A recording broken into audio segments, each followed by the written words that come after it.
মনোরম পরিবেশ আর পাখির কুজন শুনতে শুনতে একটা বিকেল কখন না জানি পার হয়ে গেল আপনি ভাবতেও পারবেন না।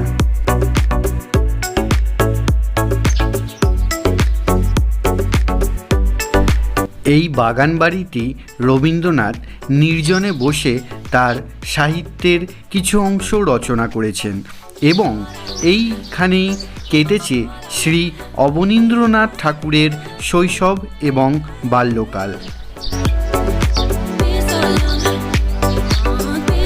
বর্তমানে এটি একটি পর্যটন কেন্দ্র হিসাবে পরিচিত।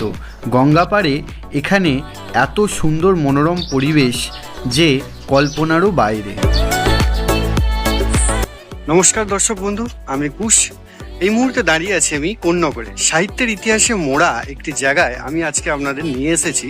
তো এটা হচ্ছে শ্রী অবনীন্দ্রনাথের বাগান বাড়ি। আর কিভাবে এখানে আসবেন তারও ডিটেলস বলে দেব।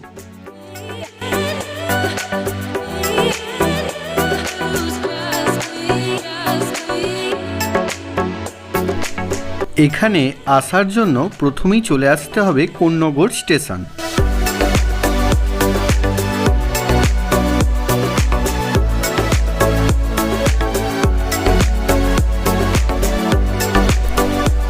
তারপর ফুট ওভার ব্রিজ ব্যবহার করে আপনাদের কোন্নগর স্টেশন থেকে বেরিয়ে উল্টো দিকে যে টোটো স্ট্যান্ড আছে, টোটো স্ট্যান্ডে আপনারা নেমে যাবেন।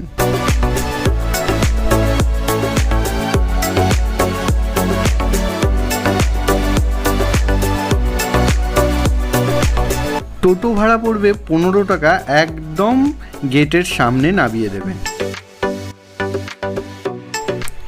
ভেতরে প্রবেশ মূল্য কিন্তু 10 টাকা পার হেড।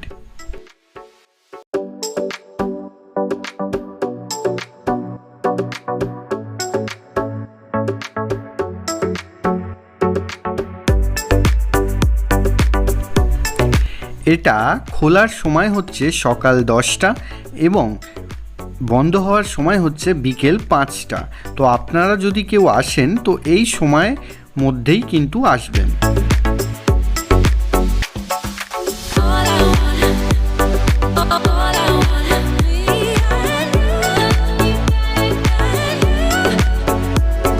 এই বাগান বাড়িটি একসময় ছোঁয়া পেয়েছিল আমাদের বিশ্বকবি রবীন্দ্রনাথের পদধূলি। তো এই পুরো বাগান বাড়িটা আমি আজকে আপনাদের সম্পূর্ণ ঘুরিয়ে দেখাবো।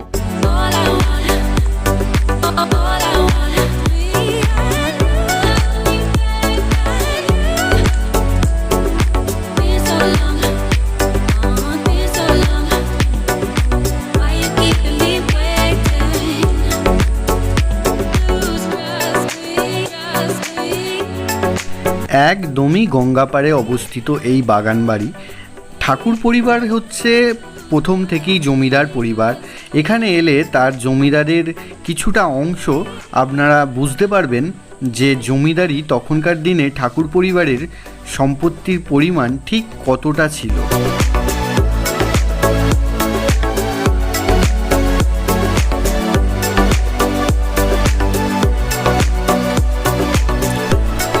গঙ্গার ওপারে যে সাদা মন্দিরের চূড়াটা দেখা যাচ্ছে ওটা হচ্ছে পানিহাটি ইস্কন মন্দির।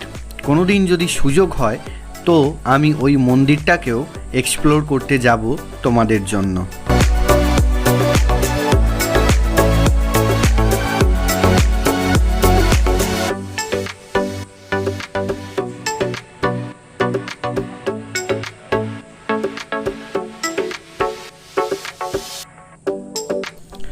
আমরা যখন ছোট ছিলাম তখন অবনীন্দ্রনাথ ঠাকুরের অনেক কিছুই কিন্তু আমরা বইয়ের পাঠ্য সিলেবাসে পেয়েছিলাম।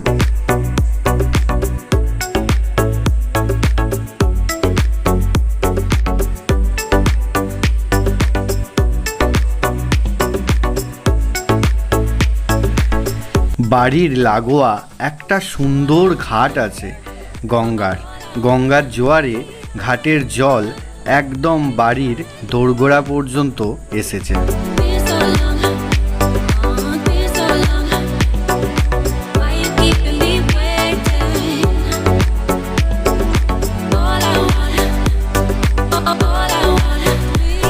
এতটাই গঙ্গার লাগোয়া বাড়িটা যে জোয়ারের সময় জল একদম কানায় কানায় পূর্ণ হয়ে যায় বাড়িটার চতুর্দিকে।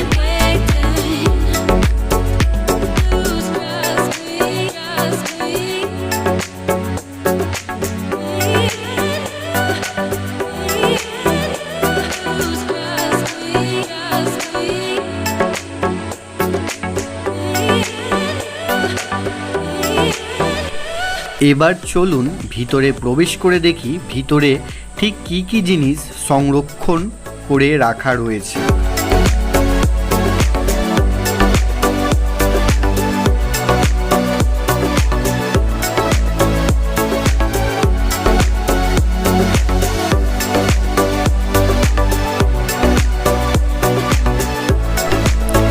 এখানে কিছু চিত্রকলা বর্ণিত আছে যেটা কিনা অবনীন্দ্রনাথ ঠাকুরের নিজের হাতে তৈরি করা। তো সেই সবই কিছু চিত্র এখানে ফুটিয়ে রাখা রয়েছে বিভিন্ন দেওয়ালে দেওয়ালে।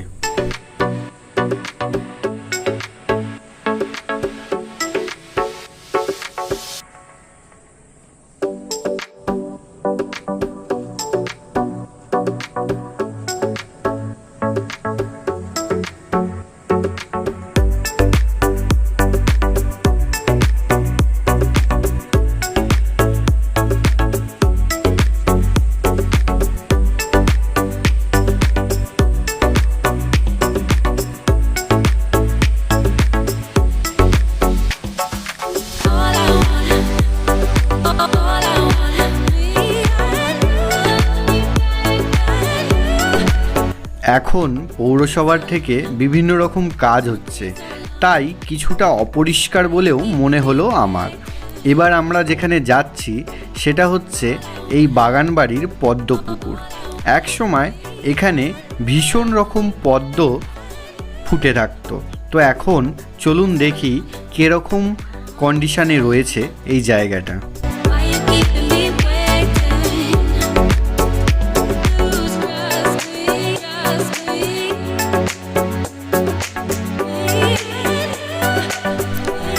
পদ্মের গাছ তো রয়েছে কিন্তু একটাও পদ্ম ফুটে নেই, সবই কিন্তু মেনটেন করার অভাবে এরকম রয়ে গেছে।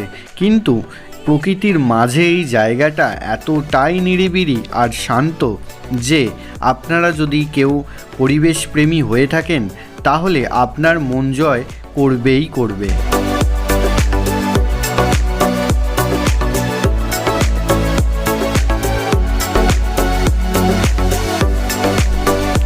অবনীন্দ্রনাথ ঠাকুরের নিজেও হাতে লাগানো এই বটবৃক্ষ, কিন্তু এর গোড়ার হদিশ আপনারা কেউই গেলে খুঁজে পাবেন না, এইটুকু গ্যারেন্টি আমার রইল।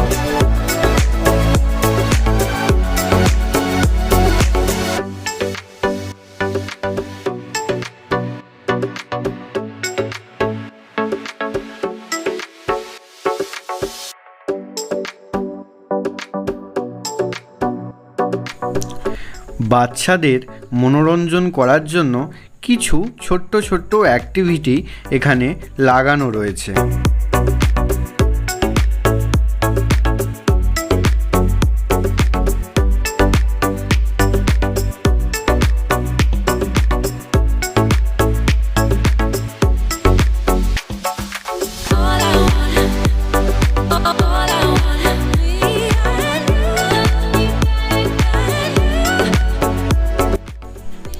একদিন বিকেলবেলা আপনি আপনার প্রিয়জনকে নিয়ে এখানে ঘুরে আসতেই পারেন।